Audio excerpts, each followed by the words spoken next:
Madina bus ప్రమాద బాధిత కుటుంబాలకు సీఎం రేవంత్ రెడ్డి భరోసా ఇచ్చారు. ఈ ప్రభుత్వం మీది ఎటువంటి ఆందోళన చెందాల్సిన పని లేదని, తమకు అండగా ఉంటామని చెప్పారు. మదీనాలో ప్రమాద ఘటన తెలుసుకున్న వెంటనే మంత్రి అజారుద్దీన్ నేతృత్వంలోని ప్రతినిధి బృందాన్ని అక్కడకు పంపామని తెలిపారు. చనిపోయిన వారి కుటుంబ సభ్యులకు తక్షణమే పాస్పోర్ట్లు, వీసాలు ఇచ్చి మదీనా పంపించామని చెప్పారు. అక్కడ భారత్ కాన్సులేట్ సౌదీ ప్రభుత్వంతో చర్చించి మృతి చెందిన వారి అంత్యక్రియలు జనుతుల్లా చేయించామని పేర్కొన్నారు. మదీనా ప్రమాదంలో మృతి చెందిన 44 కుటుంబాలకు 5 లక్షల చొప్పున, తీవ్రంగా గాయపడిన వారికి కుటుంబానికి 3 లక్షల చొప్పున సీఎం రేవంత్ రెడ్డి అందజేశారు.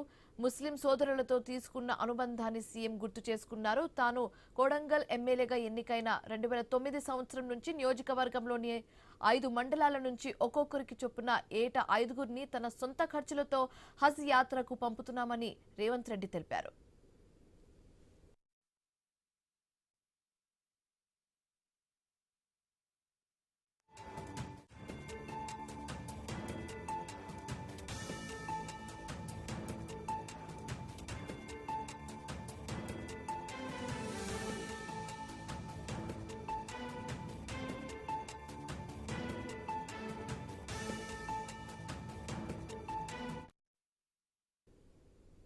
వెలుగుమట్ల ప్రాంతంలో ప్రజల కన్నీళ్లతో